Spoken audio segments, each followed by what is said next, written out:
할렐루야. 감사합니다. 한번 인사하시겠습니다. 잘 오셨습니다. 인사하시겠습니다.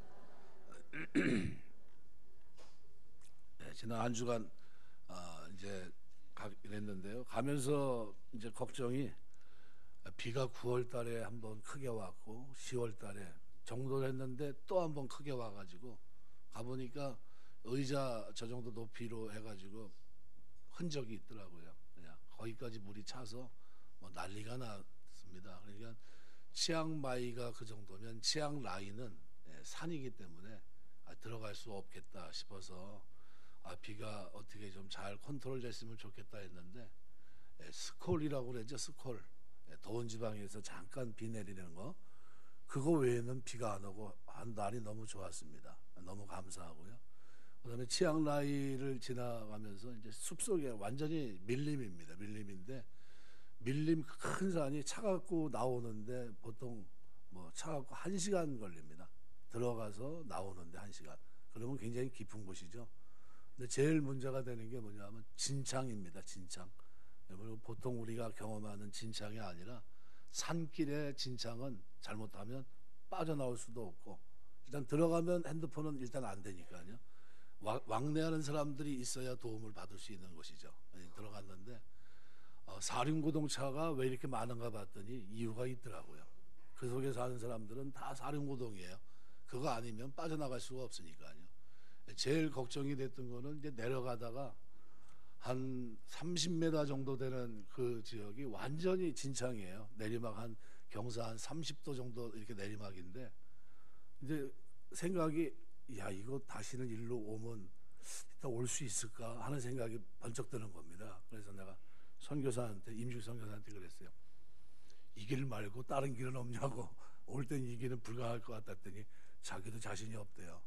왜냐하면 내리막길은 어떻게 해서라도 내려가겠지만 오르막길은 미끄러워서 감당이 안 되니까요. 이 길을 보고 한 30분 정도 더 삥 돌아서 내려가는 길이 있다고 얘기를 하더라고요. 그 길로 갑시다. 그 길도 뭐 비슷하긴 한데요. 그렇게 진창은 없더라고요. 너무 감사하고 가서 이제 한 기도를 많이 해주셔서 그런지 월화수 이때 스콜 외에는 그냥 날이 너무 좋았습니다. 만약 비가 또 내렸으면 못 들어갈 뻔했고요. 못 볼 뻔했습니다. 근데 하나님이 들어갈 수 있게 하셨고 잘 보고 그리고 또 만나서 그 교회를 다니면은 전도사하고 만나서 기도해주고 그리고 올 수 있도록 한 거 하나님 여러분 기도해 주신 덕분이 아닌가 이렇게 생각이 됩니다. 감사드립니다. 오늘 읽은 이 말씀은 우리가 현대인의 감정을 보통 핵심 감정이라고 표현하는데요. 핵심 감정은 두 가지입니다. 불안과 두려움. 근데 이 한 사람의 행동, 사고, 정서를 지배하는 것을 핵심 감정이라고 보통 표현하는데요. 이 정서에서 벗어나질 못합니다. 그래서 대부분 이 부정적인 감정으로 불면증에 시달리거나 신경성 질환에 이제 허덕이게 되는데 우리 잘 알고 있는 우울증 또는 공황장애 이런 것들이 여기에 해당합니다. 불안하니까 두려워요. 세상이 급변하다 보니까 미래를 예측할 수 없어 불안하고요. 또 특별히 우리 시대에는 3차 전쟁에 대한 두려움이 있습니다. 이게 전쟁이 진짜 일어나나. 북한의 동향도 좀 이상하고 중국도 대만을 향해 이상하고 러시아는 이미 전쟁을 일으켰고 이 전쟁이 확전되는 건 아닐까. 이스라엘이 이란과의 전쟁을 지금 하고 있는데 이것이 3차 전쟁으로 이어지는 건 아닌가 하는 일련의 모든 것들이 연결고리가 돼 있다 보니까요. 점차 어때요? 두려움 이런 것들이 우리 마음을 지배하고 삶의 회의를 느낄 수도 있고요. 뭐 이런 여러 가지 문제가 이 두려움으로부터 촉발이 됩니다. 하나님은 우리가 두려움을 극복하며 이 땅을 살기 원하십니다. 여호수아 1장에 보면 모세와 더불어 40년을 광야길을 걸으며 온갖 기적을 경험했던 여호수아가 이제 다음 세대와 더불어 가나안 땅을 정복하며 나아가는데 하나님이 제일 먼저 컨트롤하신 것이 뭐냐 하면 여호수아의 마음입니다. 두려움 이걸 극복하기를 원하셨던 거죠. 그래서 1장 8절에 보면 내가 내게 명한 것이 아니냐 강하고 담대하라 두려워하지 말며 놀라지 말라 어디로 가든지 내 하나님 여호와가 너와 함께하니라. 야, 내가 함께할 테니까 절대로 강하고 담대하고 두려워하지 말고 놀라지 말아라. 이렇게 얘기했던 겁니다. 그러니까 여호수아가 하나님의 사명을 감당하며 나아갈 때 첫 번째로 넘겨야 될 큰 산이 있다면 뭡니까? 두려움을 극복하는 겁니다. 두려움을 이기기를 하나님께서는 원하셨습니다. 그런데 이게 잘 쉽지 않습니다. 엘리야 선지자가 450인의 거짓 바알 섬기는 사람과 상대로 하나님의 살아계심을 기도의 능력을 통해서 보입니다. 그렇게 용감했던 그가, 그죠? 이세벨이 던진 말 한마디에 감정이 무너집니다. 그리고 두려움을 느껴, 죽음에 대한 두려움. 그러니까 엘리야가 이세벨의 이 독사스러운 말에 기가 죽어서 로뎀나무 아들에서 하나님 앞에 죽기를 구합니다. 왜 그랬습니까? 두려움이 그 마음을 지배하니까요. 그러니까 감정이 다치게 되니까 이와 같은 모습을 보였던 겁니다. 우리 신앙생활 하면서 두려움을 이기게 되시길 주의 이름으로 축원합니다. 마태복음 25장, 누가복음 19장에 보면 달란트 비유가 있는데요. 한 달란트 가진 사람들은 어떤 모습을 보입니까? 주인에 대한 오해, 그리고 두려워하여 땅에 묻어놓습니다. 두려워하여. 무슨 얘기냐면 환경을 극복하고 믿음으로 2달란트 받았으면 2달란트 가지고 열심히 일을 했어야 되는데 자기에게 주어진 재능과 능력을 땅에 묻어놓은 겁니다. 우리 주님은 두려워하여 땅에 묻어놓은 그를 가만두지 않으셨어요. 우리 여러분이 신앙생활을 하면서 나에게 주어진 달란트가 1달란트가 됐든 2달란트가 됐든 두려움 없이 믿음으로 행하게 되시길 주의 이름으로 축원합니다. 그래서 민수기 14장 9절에 보면 여호와는 우리와 함께 하시느니라 그들을 두려워하지 말아라 얘기해요. 2번이나 강조합니다. 그 백성들을 두려워하지 말아라. 그들을 두려워하지 말아라. 하나님이 우리와 함께 한다는 거예요. 근데 계속 강조했지만 그 말이 먹힙니까? 먹히질 않았어요. 그래서 어떻게 합니까? 두려워했던 그들은 밤새 울어요. 통곡합니다. 우리가 다 죽게 되었도다, 죽게 되었도다. 하나님이 그들을 어떻게 해요? 광야에서 다 죽게 합니다. 그러나 두려움을 느끼지 않고 하나님이 우리와 함께 하시면 능히 그들을 물리칠 수 있다 생각했던 여호수아 갈렙을 통해 하나님은 이 가나안 정복을 일행하십니다. 민수기 13장 33절에 보면 네피림의 우선 아낙 자손의 거인들을 보았나니 우리 스스로 보기에도 메뚜기 같으니 그들 보기에도 그와 같았을 것이다. 저건 사실 보고거든요. 거기에 더한 것도 없고 덜한 것도 없는, 실제로 네피림은 장대한 자, 한 3m 되는 그런 사람들입니다. 근데 이런 거인들과 싸워야 되는데 두려움을 느꼈던 겁니다. 그런데 하나님은 믿음의 고백을 원하세요. 우리 신앙생활 하면서 믿음의 고백을 가지고 하나님 앞에 나아갈 수 있는 여러분 되시길 주의 이름으로 축원합니다. 여호사밧도 심한 두려움을 느끼게 됩니다. 모압, 암몬, 마온 연합군의 협동 공격을 받게 되니까 엔게디까지 들어왔습니다. 아주 코앞까지 온 거죠. 예루살렘 코앞까지. 그러니까 굉장히 상황이 안 좋아요. 두려움을 느꼈고요. 더군다나 그는 하나님 앞에 지은 죄가 있었어요. 그러니까 더 큰 두려움이 있었겠죠. 그래서 역대하에 보면 17장 말씀에 쭉 보시면은 여호와께서 나라를 그의 손에서 견고하게 하셨다. 큰 위기를, 큰 번영을 누렸지만 그럼에도 불구하고 이렇게 하나님 앞에 은혜를 입었던 왕에게도 두려움은 찾아왔어요. 두려움은 모두가 다 공감하는 그런 겁니다. 두려움이 없는 삶은 없어요. 악인에게만 위기가 있고 의인에게는 두려움이 없고 이런 건 없습니다. 독실한 신자에게도 어려움과 두려운 일이 있고요. 문제는 뭡니까? 어떻게 극복할 것인가? 어떻게 대처해야 되는가? 이때 여호사밧은 역대하 20장 12절에 보면 이렇게 표현합니다. 우리를 치러 오는 이 큰 무리를 우리가 대적할 능력이 없고 어떻게 할 줄도 알지 못하옵고 오직 주만 바라보나이다. 하나님만 바라보면서 나아갑니다. 그리고 그가 취한 태도가 뭐냐 하면 오늘 본문 3절에 기록한 대로 여호사밧이 두려워하여 여호와께로 낯을 향하여 간구하고 온 유다 백성이 금식하라 공포하며 유다 사람이 여호와께 도우심을 구하려 하여 유다 모든 성읍에서 모여와서 여호와께 간구하더라. 여러분이 두려움이 오면 기도의 자리로 나가게 되시길 주의 이름으로 축원합니다. 그죠? 기도 어떻게 도와야 됩니까? 금식으로 도왔어요. 하나님 이 문제가 해결되기까지는 절대로 어떻게 해요? 가만히 있지 않겠습니다. 하나님의 도우심을 구하는 태도, 오직 주만 바라보는 겁니다. 그러니까 남유다 백성은 왕의 요청에 따라 어른에서 자녀까지 어린아이까지 다 여호와 앞에 서서 하나님의 도우심을 구하는 기도를 드립니다. 그래서 13절 말씀해 보시면 이렇게 표현합니다. 20장 13절에 보면 유다 모든 사람들이 그들의 아내와 자녀와 어린이와 더불어 여호와 앞에 섰더라 그랬어요. 여호와 앞에 섰더라. 기도에 대한 정의는 많지만요, 기도는 하나님의 도우심을 받는 겁니다. 기도할 때는 협력자가 돼야 돼요. 도움도 단순히 어려움에 대한 도움, 해결에 대한 도움을 생각하기 쉬운데, 진정한 도움은 영적인 것에서부터 출발합니다. 우리는 믿음을 위해 하나님의 도우심을 기도해야 됩니다. 또 우리의 성화를 위해 하나님의 도우심을 기도해야 되고요, 내일에 닥친 문제 해결과 응답을 위해서 하나님의 도우심을 기도해야 됩니다. 이것이 믿음 생활이고 기도 생활입니다.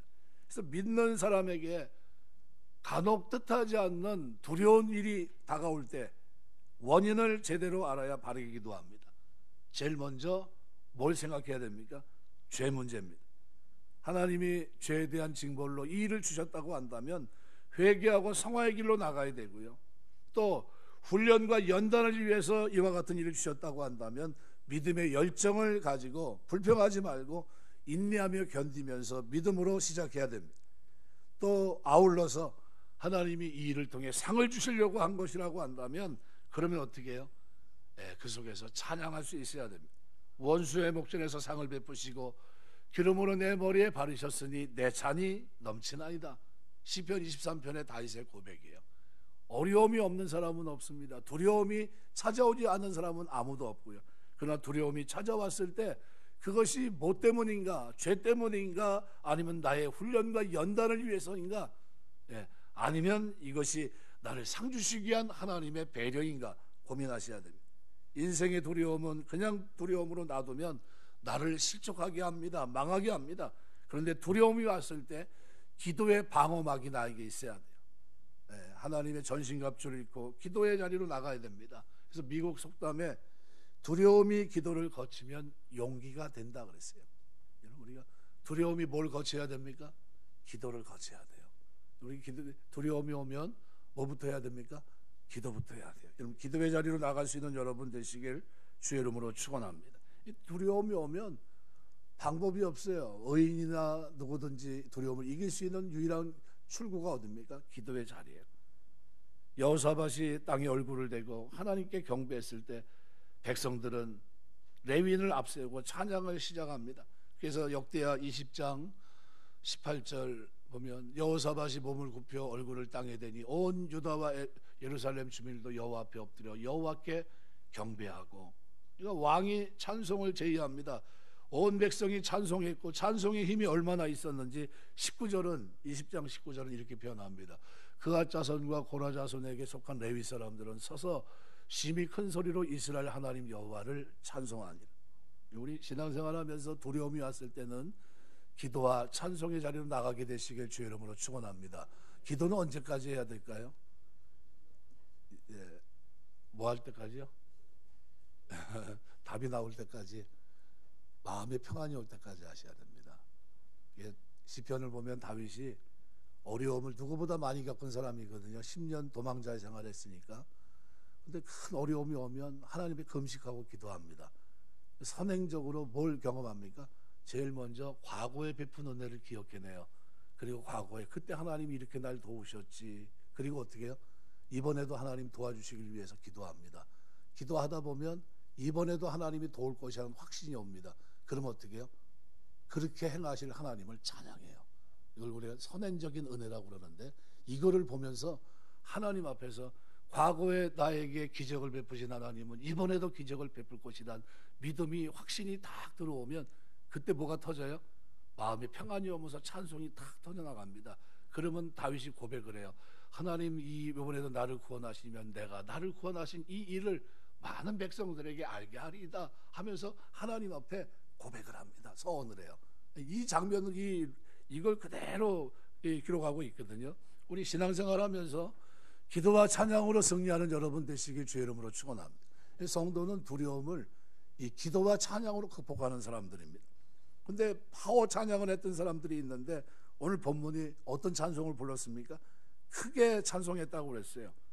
빌립보에서 전도하던 바울과 실라가 원래 가려고 하는 그 길이 아닌데 하나님 성령 인도하심을 따라 이곳으로 갔는데 실컷 매맞고 그리고 어떻게 해요? 감옥에 갇힙니다. 그런데 그런 그들이 그 속에서 뭐합니까? 찬양해요. 사도행전 16장에 보시면 25절 6절에 이렇게 표현합니다. 한밤중에 바울과 실라가 기도하고 하나님을 찬송하며 죄수들이 듣더라. 죄수들이 들을 정도면 기도 찬양이 작은 겁니까? 작은 게 아니겠죠. 이에 갑자기 큰 지진이 나서 옥토가 움직이고 문이 다 곧 다 열리고 모든 사람이 매인 것이 다 벗어졌다 그랬습니다. 찬송의 위력입니다. 우리가 살아가면서 찬송할 때 하나님이 두려움을 이길 수 있는 능력이 되게 하시는 줄 믿습니다. 시편 22편 3절 보면 이스라엘의 찬송 중에 거하시는 주여 주는 거룩하시나이다 그랬어요. 하나님은 찬송 중에 계시는 주인이십니다.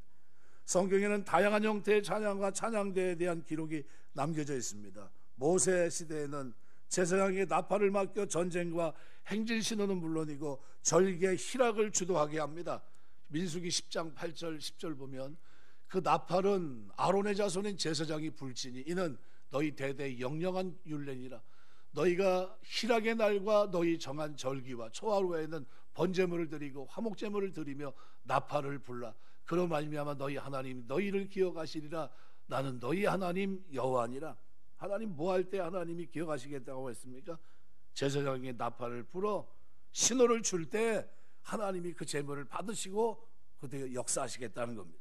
다윗은 288명의 레위인들로 찬양을 담당하게 합니다. 역대상 25장 해만과 여두두는 세워 현악을 담당하게 했는데 이게 무려 4,000명이에요. 악기로 찬양하는 제사장만 120명이 있었습니다. 역대하 5장에 스룹바벨 성전에는 128명의 남녀가 찬양을 담당했습니다.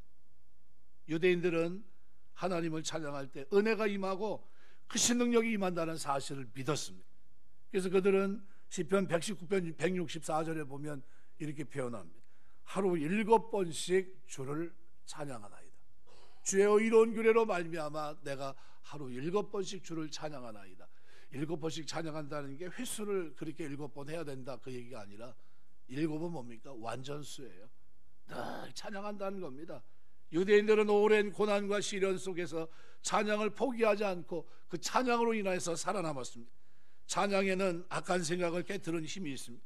부정적인 생각을 날려보려는 능력이 찬양 속에 담겨 있어요. 군대 가면 군가를 부르게 합니다. 군가가 힘이 없는 군가가 하나도 없어요. 그죠? 군가는 다 어땠습니까? 우렁찰뿐만 아니라 활기가 있습니다. 그죠?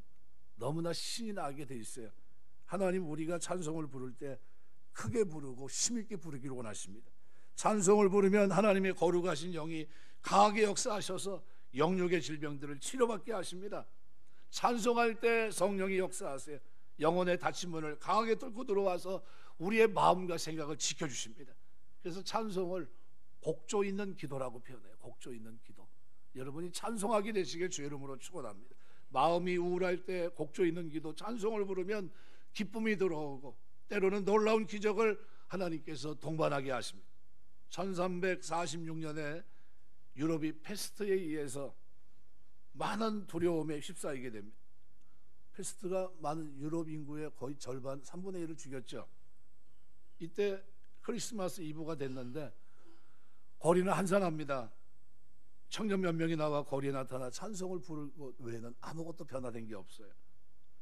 그런데 조금 있다 보니까 찬송 소리에 수많은 사람들이 수백 명이 여기에 가세해 있고 너도 나도 창문을 열고 찬송하기 시작합니다.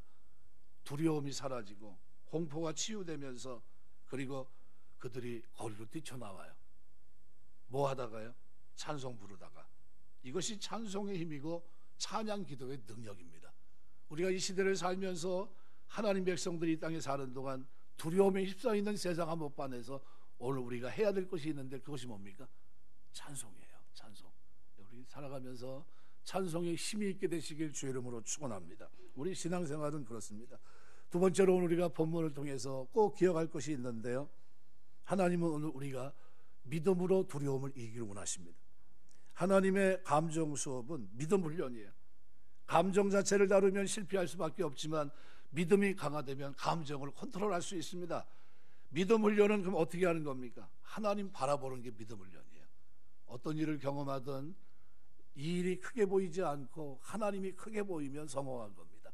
하나님이 기도를 하면서도 하나님이 크게 보이면 응답이 된 거예요. 근데 이 일이 크게 보이면 아직 더 기도해야 돼요. 아직 확신이 쓰지 않은 겁니다. 어떤 일이 경험하든 기도가 뭡니까? 하나님 바라보는 거예요. 상황이 아니라 하나님 바라보며 기도할 때 하나님이 크게 보이고 하나님의 약속이 믿어지면 승리가 됩니다. 묵상이 뭡니까? 상황을 보는 게 아니라 하나님 말씀을 보는 게 묵상이에요. 시선을 바꾸면 우리의 믿음이 그죠? 튼튼하게 세워져 갑니다. 빌립보서 4장 6절 7절 보면 염려하지 말고 모든 일에 기도와 간구로 구할 것을 감사함으로 하나님께 아뢰라고 그랬습니다. 오늘 하나님이 평강 속에서 마음과 생각을 지키겠다고 말씀합니다. 기도하다 보면 하나님이 크게 보이면 이것이 응답된 거예요. 근데 기도해도 하나님이 크게 보이지 않다면 아직도 염려 속에 있는 겁니다. 하나님은 이 상황에서 벗어나 하나님을 주목하기를 원하십니다. 상황은 변화무쌍합니다. 그러나 하나님, 우리가 구하고 있는 그 하나님은 크신 하나님이에요. 산과 같습니다. 언제나 그 자리에 변함없이 신실하심으로 그 백성들의 소리를 외면하지 않으시는 분입니다. 블레셋이 골리앗을 내세워 전쟁을 할 때 이스라엘에게는 큰 두려움이 지배하게 됩니다. 옛날 전쟁은, 고대 전쟁은 창 길이에 따라 달라졌죠. 창 길이가 길수록 전쟁이 유리합니다. 골리앗을 가만히 생각해보세요. 3m 되는 사람이 1m 한 70, 80대는 배틀째 창을 들고 서 있어요. 웬만한 사람 킵니다. 그거보다 더 커요. 이 긴 창을 가지고 싸우려면 물론 키도 커야 되고 힘도 있어야 되겠죠. 골리앗에게서 나오는 위용, 그가 가진 무기 크기 앞에서 이스라엘 군대는 주눅이 듭니다. 사무엘상 17장 11절에 보시면 사울과 온 이스라엘이 블레셋 사람들의 이 말을 듣고 크게 놀라 두려워하니라. 더군다나 목소리도 우렁찹니다. 근데 블레셋이 전염시킨 두려움에 모두가 다 어떻게 해요? 빠져나오지 못하고 사로잡혀 있는데 단 한 사람만큼은 사로잡히지 않습니다. 다윗이에요. 전쟁하러 온 사람이 아니라 구경 온 사람, 다윗입니다. 그는 매순간 시선을 하나님께 고정했던 사람입니다. 다윗은 광야에 있으면서도 아무도 돌아보지 않은 그때 곰과 사자 싸울 때도 하나님을 바라보고 하나님의 도우심을 구하며 싸웠던 사람입니다. 결국 누가 이깁니까? 하나님은 두려움과 싸우면서 두려움 속에서 함몰되어 있는 이스라엘 백성이 아니라 오히려 믿음을 가지고 하나님께 시선을 고정하고 있는 다윗, 이 사람을 통해서 승리하게 하십니다. 두려움이 왜 무서운가 하면 두려움은 영적 문제이기 때문에 그렇습니다. 이것은 하나님을 떠난 순간 하나님과 함께하고 있다는 이 사실을 잊어버린 사람들에게 찾아오는 사단의 공격이에요. 하나님을 떠난 순간 두려움이 우리를 공격하기 시작하는데 최초의 공격은 에덴 동산에서 시작됩니다. 에덴 동산에서 죄를 범한 아담이 처음으로 느낀 감정이 뭡니까? 두려움이에요. 창세기 3장 9절 10절 보면 창세기 3장 9절 10절 이렇게 표현합니다. 여호와 하나님이 아담을 부르시며 그에게 이르시되 내가 어디 있느냐 이르시되 내가 동산에서 하나님의 소리를 듣고 내가 벗었으므로 두려워하여 숨었나이다. 벗었으므로 숨었나이다 해도 되는데 벗었으므로 두려워하여, 두려움이 뭐 때문에? 죄를 짓고 난 결과예요. 두려움, 죄에 대한 거죠. 허물의 사함을 받고 죄의 가리심을 받은 자는 복이 있다 그랬는데 죄 문제가 해결되지 않으면 두려움 속에서 있는 겁니다. 하나님과의 관계 회복 없이는 이 두려움에서 벗어날 수가 없어요. 그러니까 악인에게는 평안이 없는 겁니다. 로마서 8장 15절 너희는 다시 무서워하는 종의 영을 받지 아니하고 양자의 영을 받았으므로 우리가 아빠 아버지라 부르짖나이다. 우리가 신앙생활하면서 이제 이 두려움에서 벗어나게 되시길 주의 이름으로 축원합니다. 두려워하지 말아야 돼요. 두려운 것은 죄입니다. 아버지가 있는데 아버지가 있다는 사실을 잊고 있는 거예요. 그 아버지가 크신 아버지라는 사실을 놓치고 있는 겁니다. 그 아버지가 이것을 해결할 수 있는 능력이 하나님이라는 것을 간과하고 있는 거예요. 우리는 하나님이 어떤 분이라는 것을 아셔야 돼요. 그 하나님이 크신 분이고 그분 앞에 우리가 담대함을 가지고 나가야 됩니다. 하나님은 어느 두려움의 대상보다 크시고 위대하신 분입니다. 어떤 환경과 사람도 이겨내실 수 있고요, 내가 이루지 못할 모든 것을 이루십니다. 제가 치앙마이로 갈 때 제일 걱정했던 게 뭐냐면 3일간 비가 딱 잡혀 있는 거예요. 야, 큰일 났다. 여기 이거 요번에 가서 보고 와야 될 텐데, 그죠? 근데 흉흉한 소문은 뭐가 소문? 9월 달에 큰 비가 와서 큰 문제가 생겼는데 10월 달에 또 얼마 전에 또 큰 비가 내린 거예요. 그래가지고 좀 전열을 가담다 그냥 포기해버린 겁니다. 그런 상황이에요. 뭐 한쪽은 지금도 어때요? 뭐 소방차가 와가지고 한쪽은 지금도 마르니까요, 먼지가 펄펄 날르고 그냥 두께가 이런 흙 있죠? 이런 것들이 쓰러운 흙들이 그냥 그대로 덮여 있고 그런 상황이었어요. 가보니까. 그런데 다행인 거는 뭐냐면 비가 안 오더라고요. 이상하다, 왜 일기예보가 틀렸나? 그 다음 날도 비가 안 오고 그 다음 날도 스콜 외에는 비가 안 와요. 잠깐 내리는 비 외에는 하나도 없는 겁니다. 너무 감사하죠. 잘하면 갈 수 있겠다. 그래서 넷째 날 내가 그랬어요. 갑시다. 내가 그랬어요. 그랬더니 준비하겠습니다 해가지고 이제 출발을 했는데 사륜구동 차를 타고서 들어가는데 말 그대로 도로가 돼 있는 데는 괜찮은데요, 산길로 들어가면서부터 걱정해요. 과연 어떤 일이 전개가 될까? 그 두려움이죠. 그런데 어떻게 합니까? 전진해가 가는데 실제로 그런 진창을 만납니다. 몇 번을 만났죠. 근데 마지막에 만난 그 진창은 말 그대로 내려가는 길, 가기 위해서 가는 길 속에 만난 진창은 내리막길에 한 30도 경사의 그 미끄러운 그 진창은 위로 올라오는 것은 불가능하겠더라고요. 야, 이거 걱정이다 했는데 하나님 은혜 주셔서 잘 지나갈 수 있도록 하시고, 그리고 아무런 무사히 이렇게 오게 됐습니다. 너무나 감사해요. 돌아보면, 그죠? 하나님 의지하고 나가는 백성들에게 하나님이 주시는 은혜가 아닌가 생각이 됩니다. 여러분, 두려움은 영적인 문제입니다. 근데 하나님, 우리가 두려움을 이기기로 원하세요.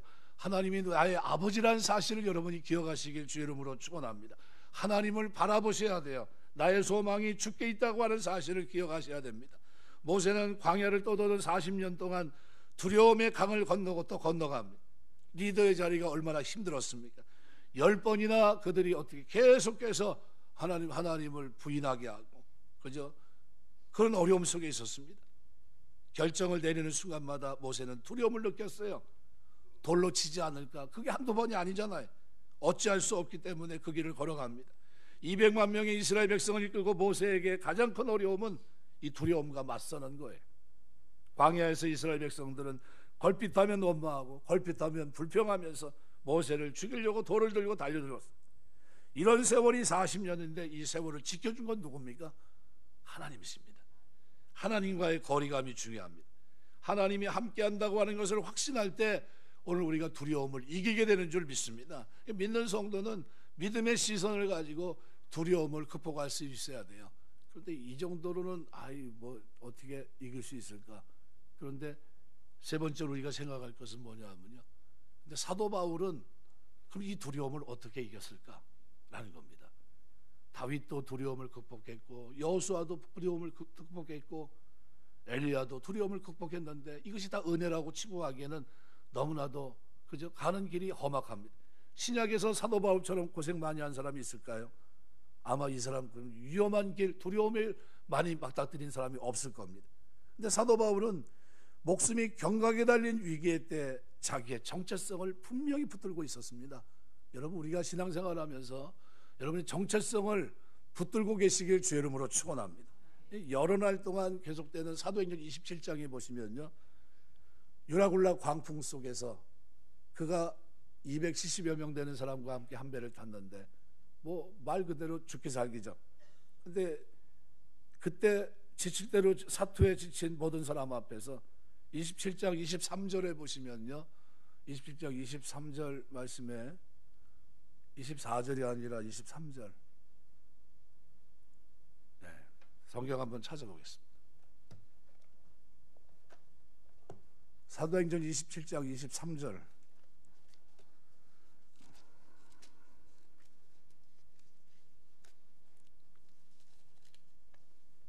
찾으셨으면 같이 한번 읽겠습니다. 내가 속한 바 곧 내가 섬기는 하나님의 사자가 어젯밤에 내 곁에 서서 말하되 아멘. 저 그냥 잠깐 띄워놓으세요. 내가 속한 바 곧 내가 섬기는 하나님. 그렇죠? 여기 관심 있게 보셔야 됩니다. 내가 속한 바라는 건 뭡니까? 나는 하나님께 속한 사람입니다 라는 거예요. 이건 뭐예요? 자기 신앙 고백입니다. 지금 유라굴라 광풍 속에서 배가 침몰될지 모르는 두려움을 여러 날 굶으면서 사투를 벌이고 있는 그 가운데 있습니다. 그런데 이런 사투에서 지칠 대로 지친 모든 사람 앞에 고백이 뭡니까? 내가 속한 바 내가 섬기는 하나님의 사자가 어젯밤에 내 곁에 서서 말했습니다. 이런 얘기예요. 내가 속했다는 것은 나는 하나님께 속한 사람입니다라는 이 선포인데, 다른 말로 표현한다면 내가 속한 하나님은 어떤 분이에요? 천지를 창조하시고 독생자를 보내 죄인 중에 괴수인 나를 구원해 주셨고 다메섹에서 만나 주셨고 사명을 주셨고 사망 권세를 이기고 부활하시고 영생을 주시는 하나님이시라는 겁니다. 비록 죄수의 신분으로 로마에 압송돼 가고 지금 배를 타고 위기 속에 처해 있지만 자신은 하나님께 속한 사람이라고는 확신이 가득한 선언을 하고 있는 겁니다. 이게 내가 속한 바라는 뜻이에요. 이 땅에 살지만 이 땅에 속하지 않은 하나님 나라 백성이라는 사실을 스스로 되새기면서 선포하고 있는 거예요. 그리고 또 바울은 내가 섬기는 하나님, 이렇게 내가 섬기는 하나님의 사자. 내가 섬긴다는 이 헬라어 라트리오라는 단어는요, 경배하다, 예배하다는 뜻이에요. 내가 섬기는, 내가 경배하는, 내가 예배하는 하나님이라는 겁니다. 하나님을 예배하고 찬양한다, 그런 의미입니다. 당시 노예는 주인 앞에 무릎 꿇고 자신의 모든 것을 바쳐 주인의 뜻에 복종할 뿐만 아니라 주인을 영화롭게 할 것이라는 맹세 표시로 주인에게 입을 맞춥니다. 그 행위가 라트리오예요. 섬긴다는 겁니다. 바울은 자신이 바로 그러한 하나님의 종이라는 거예요.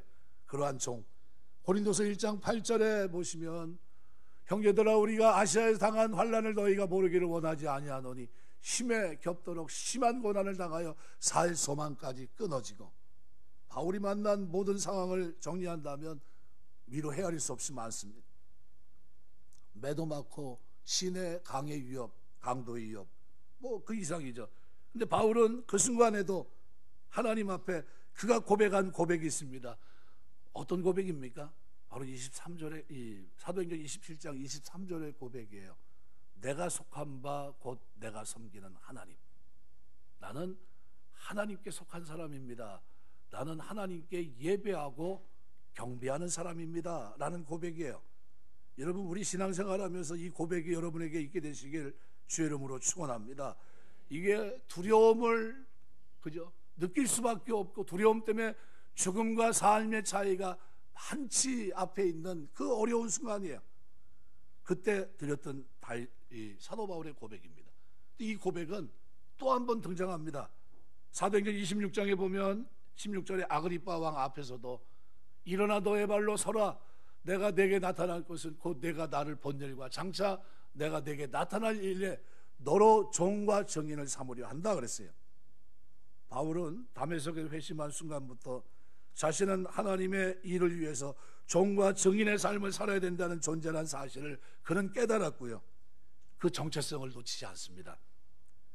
종이란 존재를 알고 있습니다. 종은 배너라는 영화에 보면 배 밑에, 그죠? 3층으로 되어 있으면 배 밑에 제일 밑에서 수갑에 착고에 차여서 노예를 젓는, 북소리에 맞춰 북을 치는 노예를 젓는 그런 종입니다. 그게 종이에요. 증인이라고 했습니다. 증인. 원어는 순교자를 가리킵니다. 순교자. 자신이 믿고 고백하는 바를 고수하고 목숨까지 내어놓고 증거하는 사람, 이게 순교자입니다. 그가 바로 증인이에요. 종과 증인의 삶을 살아야 되는 존재란 사실을 그는 깨닫고 있었던 겁니다. 그러니까 바울은 유라굴로 광풍에서 죽음을 앞둔 순간 자신이 믿고 종과 증인으로 섬기는 하나님이 자신과 함께하고 계심을 확신하며 담대하게 증거했던 겁니다. 우리가 지금 어느 시대에 살고 있습니까? 두려움이 겹겹이 쌓여 있는 시대를 지금 살고 있어요. 경제적인 두려움, 그죠? 앞날에 대한 두려움이 있죠. 평안은 있을까? 전쟁은 어떻게 되는 거지? 세계전쟁이 일어난다고 하는데 경제는 곤두박질 치고 있는데 뭐 먹고 살지? 라는 이런 두려움들. 근데 이것이 쓰나미처럼 지금 덮고 있어요. 그때 우리가 하나님 앞에 드려야 될 정체성이 뭡니까? 나는 하나님께 속한 사람입니다. 나는 하나님을 섬기고 경배하며 예배하는 사람이라는 정체성을 분명히 하셔야 됩니다.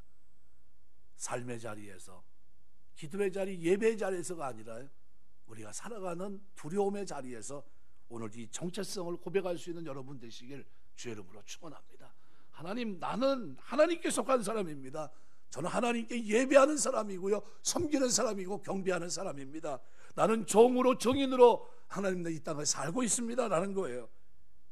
이 고백을 위기 가운데서 자신이 하나님께 속해 있고 하나님을 섬기는 종과 정인이란 자기 정체성을 붙들고 있다면 우리는 이 쓰나미 같은 광풍이 몰려와도 그 속에서 승리할 줄 믿습니다. 하나님이 도와주세요. 그런 상황에서 하나님이 사도 바울에게 가장 먼저 하신 말씀이 사도행전 27장 24절의 말씀이에요. 첫 일성이 뭡니까? 바울아, 두려워하지 말라예요. 두려워하지 않게 되시길 주의 이름으로 축원합니다. 바울 역시 당장이라도 집어삼키듯 위협적인 광풍에 두려움을 느끼고 있었던 겁니다. 그렇게 기적을 행하고 그렇게 능력을 행했던 그도 파도라는 큰 광풍, 태풍 속에서 함몰돼가는 자신의 모습, 어찌하지 못하는 자신의 모습을 보면서 그가 자기 정체성을 딱 드러냅니다. 하나님, 나는 뭐예요? 내가 섬기는 하나님 앞에, 그죠? 그가 엎드려서 하나님 앞에 신앙 고백을 합니다. 내가 속함과 곧 내가 섬기는 하나님, 그 하나님을 고백했던 거예요. 그럼 여러분 어떤 고백을 들으시겠습니까? 쓰나미처럼 밀려오는 두려움이 오늘 우리를 옥죄고 있어요. 마음에 평화가 없어요. 그냥 현실을 맞닥뜨리면 두려움이 나를 뒤덮는 것 같아요. 그때 우리가 드려야 될 고백은 뭡니까? 하나님, 내가 기도와 찬송으로 금식으로 주 앞에 나갑니다. 내가 내 눈을 들어 주님을 소망하며 바라봅니다. 내가 속한 바 나의 섬기는 하나님 앞에 엎드립니다. 이것이 우리의 정체성이고 이것이 두려움을 이길 수 있는 능력입니다. 말씀을 맺겠습니다. 시편 91편 1절 2절에 보면 시인이 이런 고백을 드려요. 지존자의 은밀한 곳에 거주하며 전능자의 그늘 아래 사는 자여. 가만히 보세요. 삶의 자리가 어디입니까? 지존자의 은밀한 곳, 전능자의 그늘 아래 사는 자. 내가 누구인지 어디 거하고 있는지를 알려주면서 우리로 하여금 두려움을 극복할 수 있도록 도와줍니다. 그러면서 시인은 이렇게 말해요. 나는 여호와를 향하여 말하기를 그는 나의 피난처여 나의 요새여 나의 의뢰하는 하나님이라 하리니, 이렇게 고백해요. 내 삶의 자리가 어디인가, 이것을 여러분이 놓쳐서는 안 됩니다. 세상 한복판에 살고 있지만 나는 누굽니까? 라는 정체성을 잊지 마셔야 돼요. 내가 속한 바, 내가 섬기는 하나님, 이걸 놓치셔서는 안 돼요. 바울은 유라굴라 광풍 속에서 그걸 붙들고 하나님 앞에 기도했어요. 그 기도를 들으신 하나님은 바울아, 두려워하지 말아라 얘기했어요.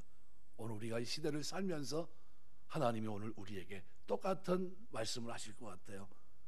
내가 섬기는 하나님 앞에 나아갈 때, 기도로 나아갈 때 하나님 우리에게 첫 번째로 그 얘기를 하실 겁니다. 아무개야, 두려워하지 마라. 내가 너와 함께 할 것이다. 그 사람들을 다 너에게 주었다. 그들은 안전할 거다. 이런 말씀을 그에게 주셨고요. 그리고 그들을 오히려 위로하고 두려움을 극복한 자로, 위로자로 사도 바울은 그 어려운 난관을 통과하는 모습을 성경은 기록하고 있습니다. 우리가 이 시대를 살아가면서 두려움 없는 사람 하나도 없지만요, 두려움을 이기는 사람은 적습니다. 두려움을 이기는 성도 되시길 주의 이름으로 축원합니다. 그래서 오늘 사도행전 27장 23절의 기록대로 내가 속한 바 곧 내가 섬기는 하나님, 이것이 여러분의 신앙의 정체성이 되어서 하나님, 나는 하나님 섬기는 사람입니다. 정인이고 종이고요. 그리고 나는 하나님께 속한 사람입니다. 이 땅에 살지만요, 하나님 영원한 복을 받을 사람으로 이 땅을 살고 있습니다. 이 고백을 가지고 시선을 고정하고 믿음의 주 온전하신 주님 바라볼 때 두려움에 승리할 뿐만 아니라 승리의 노래를 부르게 될 줄 믿습니다. 이것이 브라가 오늘 송축의 골짜기예요. 오늘 저와 여러분의 이런 찬양이 넘치는 축복이 있게 되시길 주의 이름으로 축원합니다. 기도하겠습니다.